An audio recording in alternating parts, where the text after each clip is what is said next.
screen again. So the essence of this work is to see how they can generate images using very few amount of data. And as we know that transfer learning has been very useful in helping to adapt to a smaller data set domain when you have pre-trained models that have been trained on a large data set, say like ImageNet. So the essence there is to transfer knowledge from a pre-trained network to a new domain by means of fine-tuning. Now, I need to make it clear that what we are doing here is they are first of all training a full GAN network from scratch on, say, like ImageNet dataset. Then once that GAN network has been trained, then the network can be used to generate samples of images that are like ImageNet examples. So they are now using that trained GAN network to retrain another domain, say like maybe Sun bedroom data set that has smaller number of samples. Because as it is recorded, GAN requires a lot of images to be able to train. So the other work, they evaluate the several aspects of the domain adaptation, the impact of the target domain size. So we have source domain and the target domain. So the source domain is where they first of all train the GAN. The target domain is where they are now adapting the trained GAN to. And also the relative distance between source and target domain. This is another important contribution. How to measure the distribution of two domains. Many times when you want to do transfer learning, it's often recommended that the number of layers that you are going to fine-tune will be dependent on the gap between your source pre-trained and your target, your new tags. So if the target domain is very, very similar to your source domain, then it's recommended that you just fine-tune a few layers. But if the target domain is very different from your source domain, then you believe that it is recommended that you should fine-tune more layers in your pre-training. The reason behind that is if your target domain is very close to your source domain, then we believe that your pre-trained network should have learned very close, very specific attributes or features that will be very useful to your new target, to your target domain. But if the gap between your source data and your target data is so wide, then you can only take advantage of the generic features which have been learned from the lower layer. I wanted to draw something to make it easy for me to explain. I hope the screen will not freeze again. So this is what I mean. So if you have a pre-trained network, it's always, can you see my screen, please? Yes. Yeah. It's always coming from bottom. So this is the bottom to top. So this is the top, where you always have the classification head added to this. So you have the classifier head added to this. So if you have like this number of layers in this network that have been trained, if the source and the target are very close, then you can just fine-tune a few layers here. So you freeze all this one down, you freeze this down one, then you just fine-tune these few layers. But if the gap between your source and target is wider, then you can you may have to train more layers. So you just freeze maybe very few layers, the bottom one here.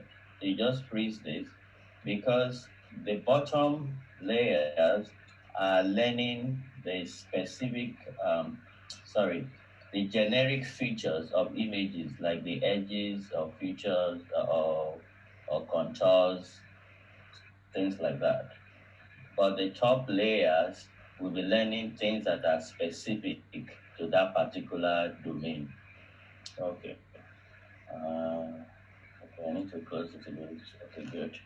So that is the whole essence of the work. So the paper has the following contribution. First is they evaluated several configuration and showed that pre-trained network can effectively accelerate the learning process and provide useful prior knowledge when data is limited. Of course, if you have to train this whole network, it will take you much more time than just training few layers of this network. So by training just few layers and leveraging freezing the more of the base layers, you you cut down a lot of computation time.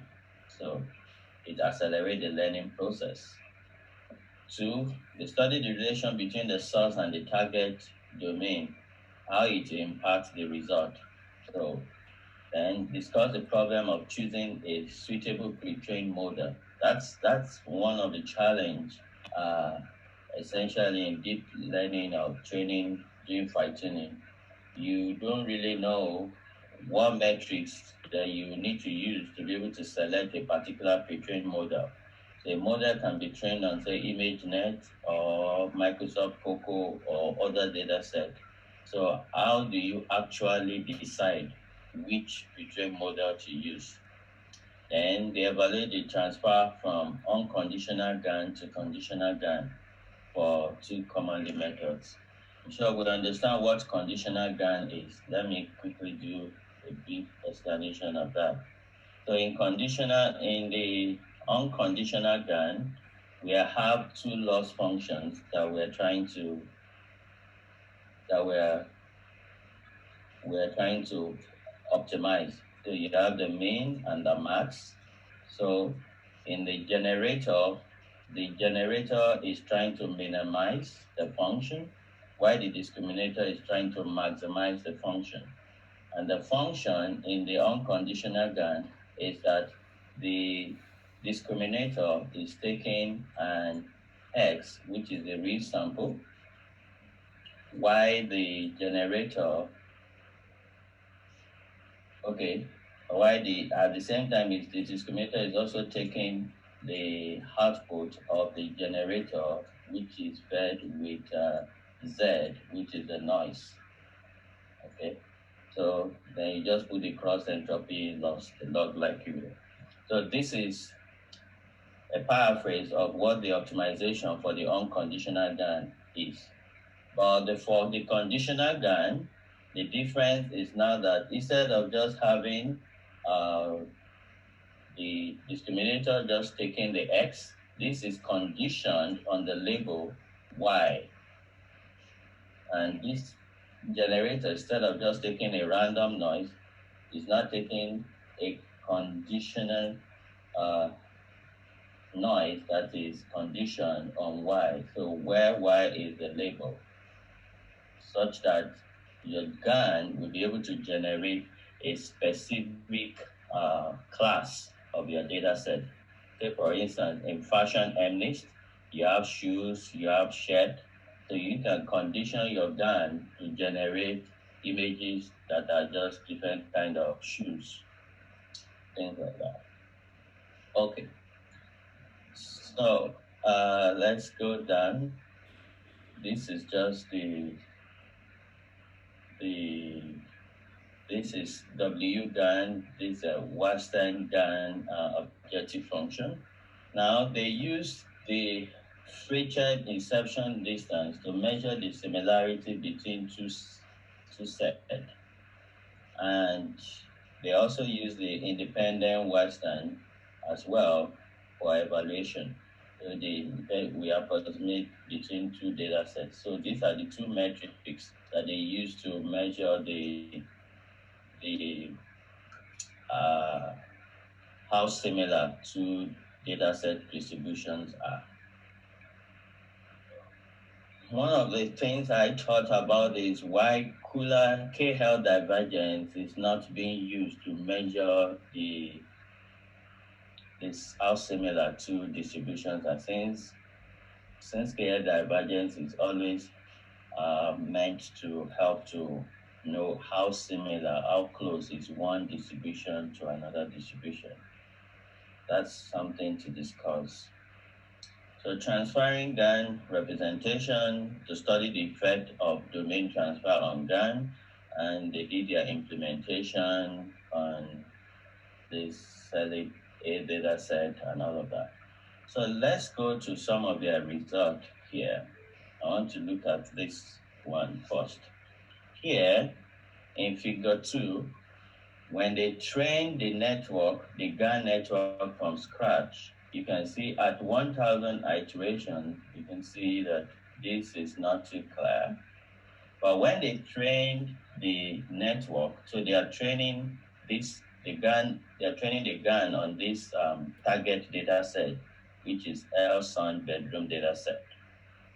So, but if they are using a pre-trained GAN, that is, they are fine-tuning a GAN that have been trained on ImageNet, they discover that at 1000 iterations, they're already seeing some good results. So that means the training is converging faster. And you can see at 10,000 iterations, the result is better. And at 1 million iterations, you have a far better result compared to training it from scratch. So it converges to the results faster. Yeah. So that's essentially what this is all about. The other ones are just experimenting with other kind of pre-trained data set, maybe from ImageNet or from other kind of data set. Okay. Now I want to quickly jump to how we're borrowing idea from this work into our own work. And I will just switch here. In this hard work, what we're trying to do is to use the GAN network, borrow idea from what they have done here, and use fine-tuning, you also using pre-trained architecture. But in our own case, we want to use it for anomaly detection. So one very different thing from this work is that we have to deal with imbalanced data set. In this case, there's no notion of imbalance at all. So we want to use transfer learning to be able to address the problem of imbalanced data set, which is inherent in anomaly detection tasks. That's number one. And we have some very interesting results. As you can see from here, this is a performance on CIPA 10 data set, test set. This epochs is not training epochs. What we actually did is that we use the trained network at every epoch to perform inference on the test data. And you can see here that from the start, the trained network had 5,000 normal samples and just only had 10 abnormal samples. So this is like ratio of 1 to 500. That is an highly imbalanced data set. So we have a ratio of like 1 to 500 in training. So this is the performance on the test data. The test data has 1,000 each in both normal and abnormal. You will see that at the early start of the evaluation, the system is doing very well, performing up to like 900 plus, around 900 on the normal, and something like barely 200 on the abnormal. And this is expected because we are having an imbalanced data set in the training. So the model is biased towards the majority class, which is the normal on which he was trained on. But something interesting began to happen as we continued the training. You see that the performance on the majority class began to drop and the performance on the minority class began to rise. At a point in time, the two cross. And so we tag this point as the Nash equilibrium, a point where the performance of the model on the minority sample and the majority samples are equal. So we tag this the Nash equilibrium. You will see this same performance on CIFAR 100. This is the same trend on CIFAR 100. CIFAR 100 has 500 samples in the training, and we use just 10 as the abnormal. And you can see that the performance was 100 initially on the majority class, which is normal, but barely zero on the abnormal. But as the training progresses, this is not training, as the evaluation progresses, we keep evaluating the model as it is being trained at each epoch on the test data. At a point in time, there's a Nash equilibrium, and this is a pretty balance. This is around 70 of 100. This is around 70% when the performance of the model on both the majority and minority class are equal. Now, to evaluate the effect, still borrowing idea from here, to evaluate the effect of the transfer learning of pre-trained model on abnormal detection, we discovered that when we didn't do any kind of, when we only did pre-training on the generator network, and there was no pre-training on the discriminator network, you can see that the network just overfit to the majority class, which is normal, which is the normal class. The same thing is observed in CIFAR 100. Then we conclude that by pre-training the discriminator and generator on a model that have been trained on, say, image data set, that is helping the model to be able to break the imbalance inherent in the training data set.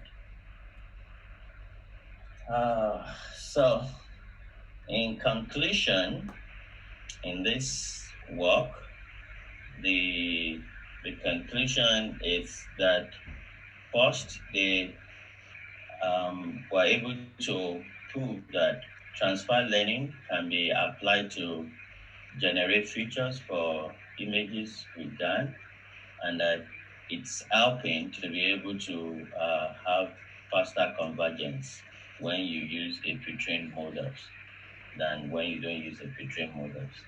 And they have qualitative and quantitative results to show based on also some of the results they have here. Okay, I think that's all that I have.